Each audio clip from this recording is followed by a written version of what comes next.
voy a decir, por ejemplo, un campo escalar, ¿qué características tiene? ¿Qué dicen, muchachos? Que solo te da la magnitud.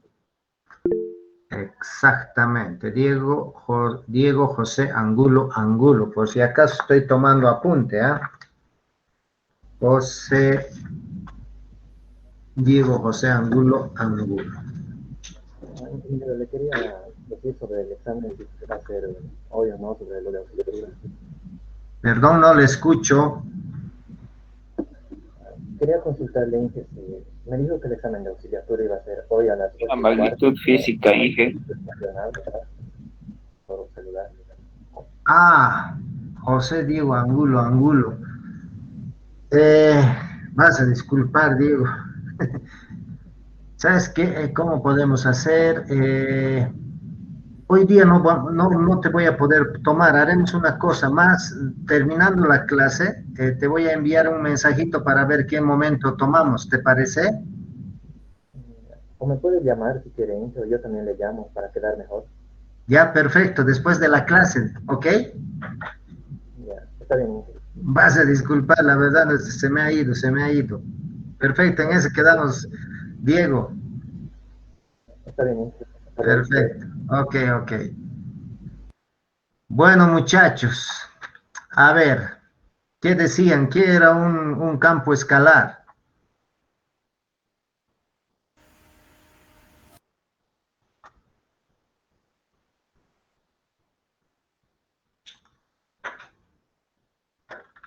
¿Qué era acá un campo escalar? Que representaba la magnitud.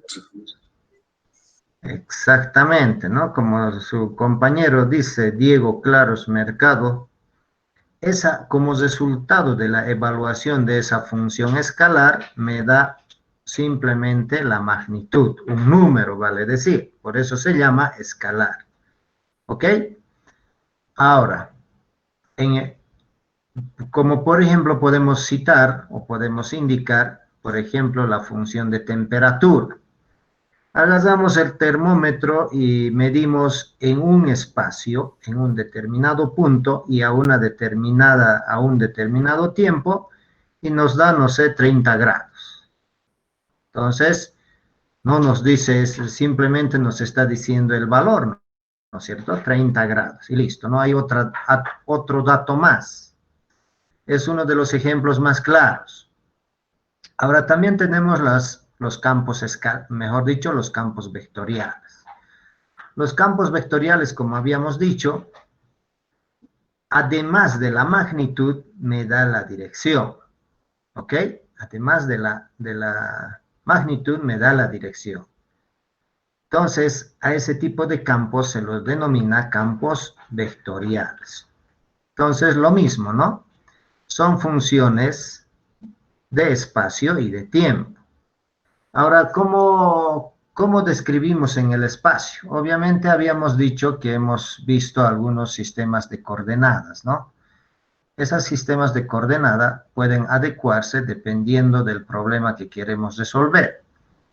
Entonces se va a ajustar al tipo de sistema de coordenadas que nos permita resolver de la forma más sencilla posible. ¿Ok? Entonces dependerá del problema qué tipo de sistema de coordenadas lo vamos a utilizar. ¿Ok? Bueno, eso habíamos dicho. Ahora el tema de vectores, ya saben ustedes que es un vector. Es una magnitud, además tiene una dirección y se indica a través de una flechita, ¿no? La dirección. Y en la teoría de campos electromagnéticos, por lo general se utilizan un vector unitario. ¿Ok? ¿Para qué? Ya habíamos dicho que un vector unitario tiene de magnitud 1 y además tiene una dirección. Generalmente esa dirección se asocia a alguna dirección de un eje determinado. ¿Sí? Entonces, de esa manera habíamos descrito un vector unitario porque me permite un poco simplificar el manejo de las direcciones. ¿Por qué? Porque el magnitud es 1 y simplemente describimos el tema de la dirección que nos indica un vector unitario. ¿Ok? Bueno, el tema de suma de vectores ya ustedes conocen. Ya cómo es la suma de vectores. Obviamente un vector se puede escribir en las tres componentes, ¿no? En el espacio. Toda función en el espacio está descrito a través de tres componentes, ¿no ve? Componente dependiendo del sistema de coordenadas. Por ejemplo, en sistemas rectangulares vamos a utilizar X, Y y Z. Entonces, un vector A, por lo general, tendrá pues una componente en X, una componente en Y otra componente en Z, ¿no es cierto? ¿Ok? Entonces, si hago la suma de dos vectores, sus componentes en X, en Y o en Z, podrán sumarse, porque están en la misma dirección. Pero si no se puede sumar en diferentes componentes, ¿no es cierto? Eso es ya de conocimiento de ustedes. Bueno, ahí habíamos visto un poco los tipos de sistema de coordenadas. Unas eran las rectangulares, las coordenadas cilíndricas o circulares o cilíndricas, y las coordenadas esféricas, ¿no es cierto? Entonces, obviamente, cada uno tiene sus características particulares. En el caso de coordenadas rectangulares, por ejemplo, habíamos indicado, son tres ejes rectas. Son tres ejes rectos. ¿Perfecto? En coordenadas cilíndricas o circulares, tenemos dos rectas y una curva, ¿no es cierto? Rho, Z y el ángulo. El ángulo phi. ¿Perfecto? Ok, entonces de esa manera, dependiendo del sistema de coordenadas, algún problema se los puede describir en el espacio. ¿Qué más? Bueno, los vectores unitarios en diferentes sistemas de coordenadas obviamente van a variar, ¿no? En un sistema de coordenadas rectangulares tenemos los vectores unitarios paralelos a los ejes, ¿no? Por ejemplo, tenemos en el eje X, a este eje X tiene que estar paralelo el vector unitario a X, porque este vector unitario simplemente me está indicando la dirección. Y es por eso que las bondades que tiene el vector unitario simplemente me da la dirección. ¿Ok? Y lo propio en la dirección AZ será paralelo al eje Z, y el AY, que es paralelo al eje Y. Evidentemente estos son rectas, cosa que no ocurre, por ejemplo, en coordenadas cilíndricas, ¿no? En coordenadas cilíndricas tenemos el rho, luego tenemos el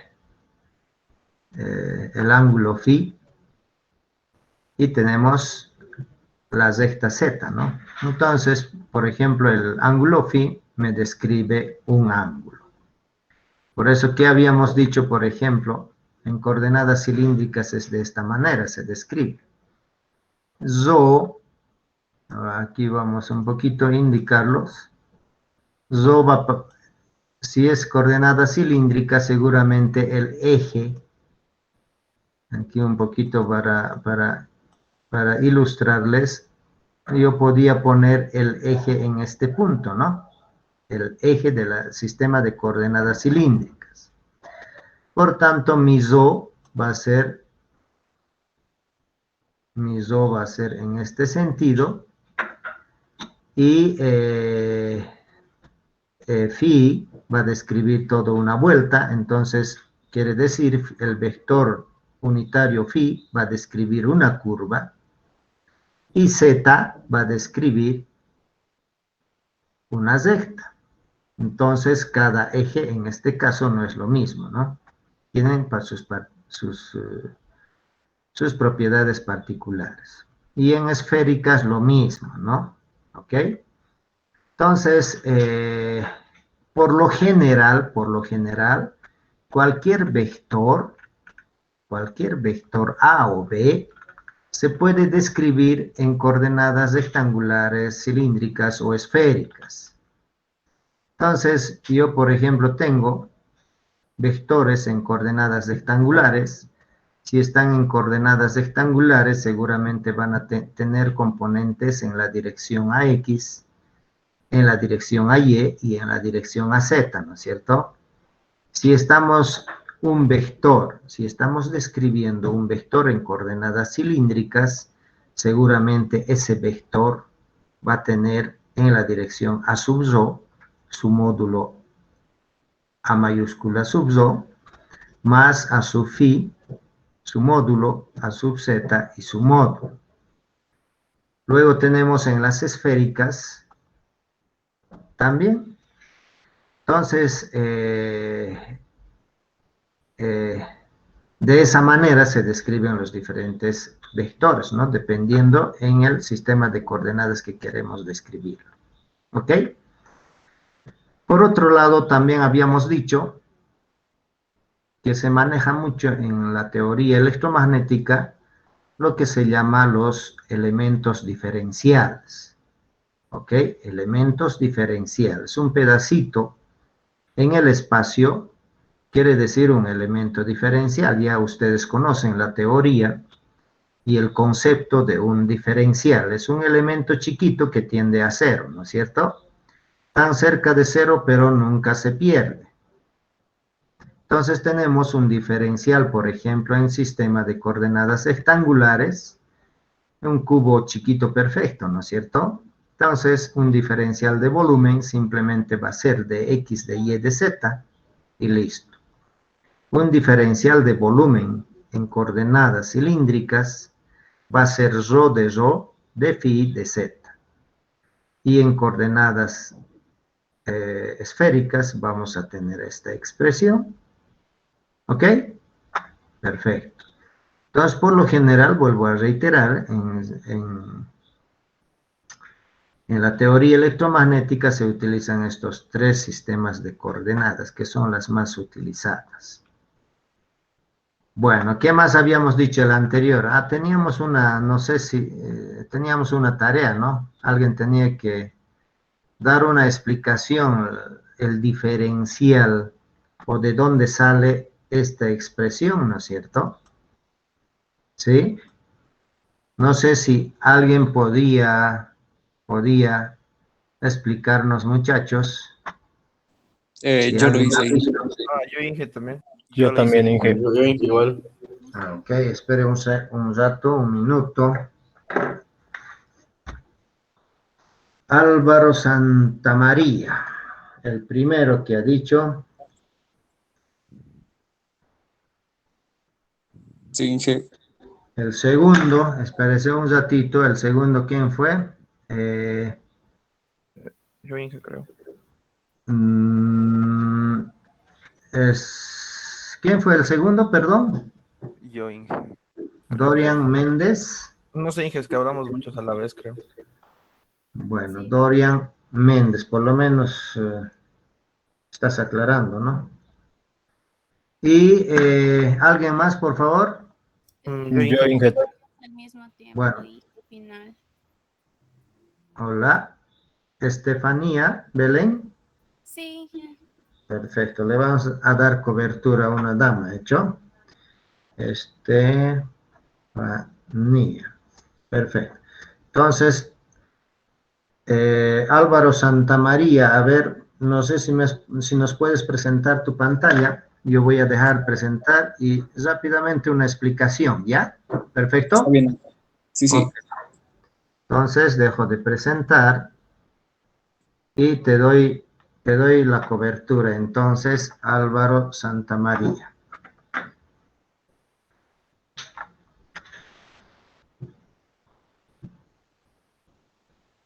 Se logra apreciar la pantalla, Inge, disculpe. Sí, estamos ya. Ok. Está bien.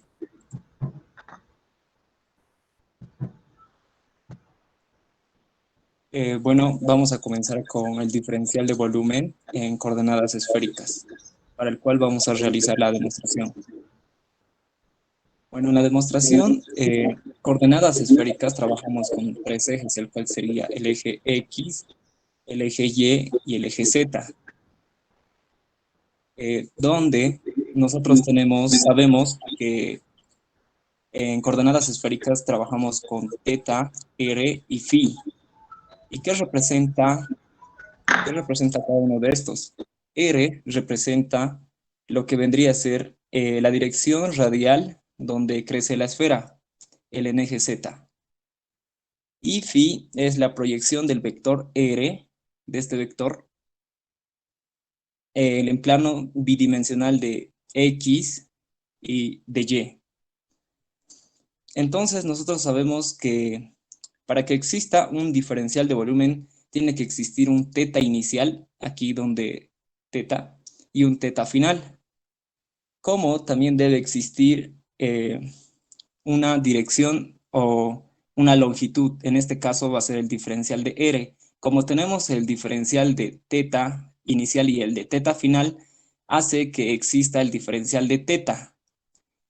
Y R va a ser la longitud, ya lo hemos mencionado, y el cual va a representar de dl1, que va a ser el diferencial de R. Para el diferencial de L2 es simplemente el diferencial de teta que existe, el inicial y el final, por el vector unitario de R, y el cual nosotros lo expresamos como dl2, que va a ser igual a dr por el diferencial de teta.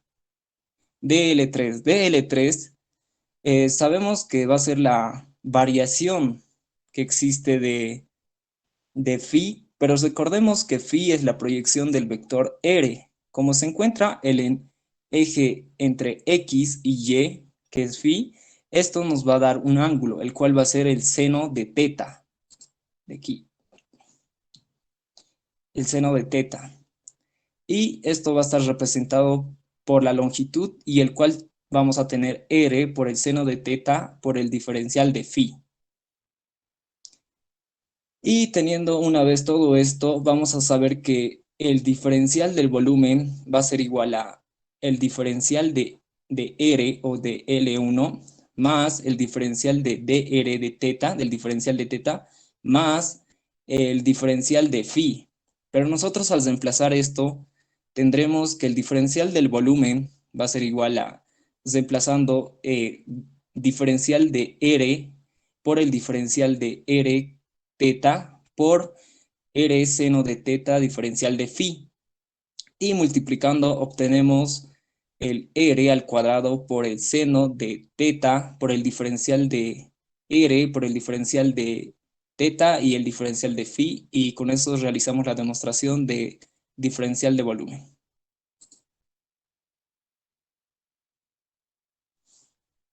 Perfecto, Álvaro Santamaría. Inge, una consulta. Sí.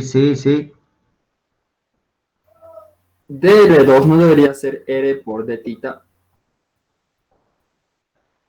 A ver, un poquito, tal vez Santamaría podrías un poquito aclararle eso en tu dibujito. Está bien, Inge, un momento.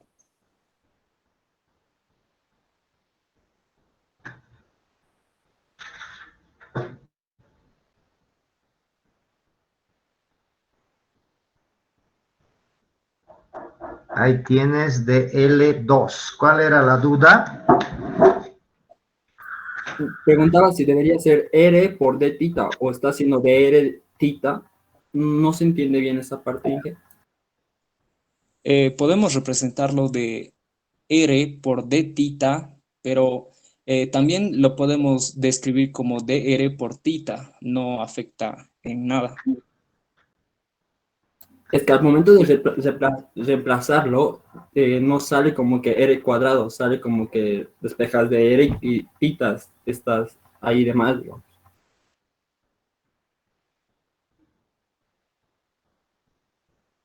¿Qué dicen, muchachos? A ver, lo que hay que tener claro dr simplemente es una longitud, ¿no? Ahí no hay duda. De L1 es una longitud y de R.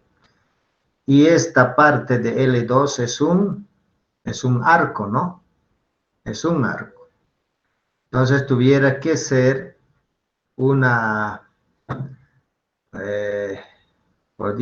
tuviera que ser un dr por esta longitud, ¿no es cierto? Entiendo que eso es lo que está haciendo ahí. ¿Es así, Santa María?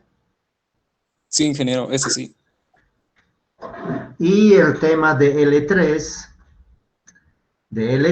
obviamente, de L3 tenemos que sacar su seno, ¿no? Hay que sacar un seno porque es una componente.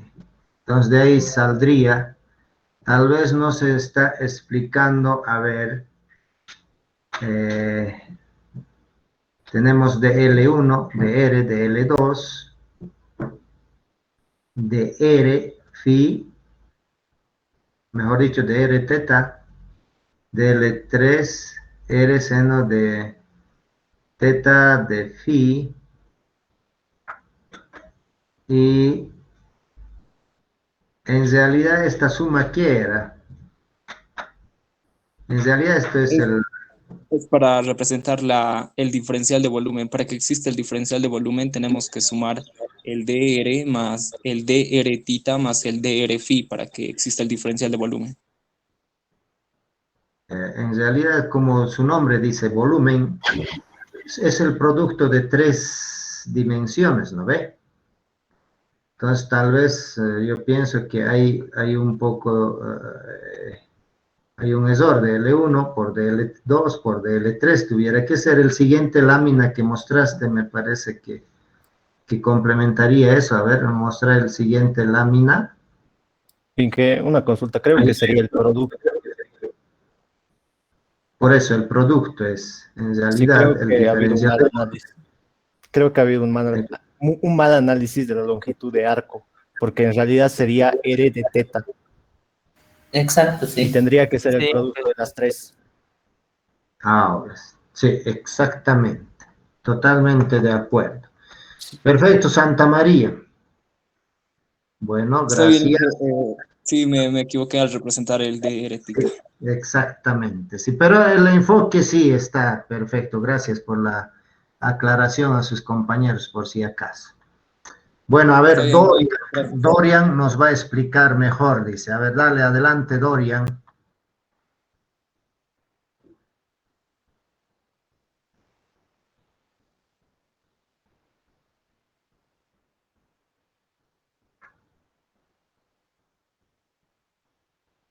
¿Se está viendo, Inge?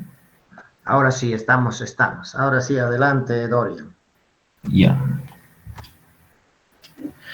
Buenos días, ingeniero. Buenos días, estudiantes. Hoy voy a demostrar el diferencial de volumen en coordenadas esféricas. Primero, una pequeña introducción para entender.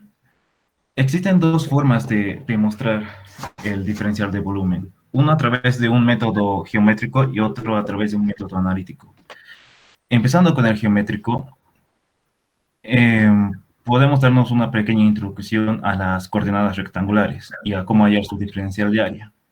Y esto es muy simple, ya que en coordenadas rectangulares lo único que tenemos que hacer es hallar el producto de sus dimensiones. Es decir,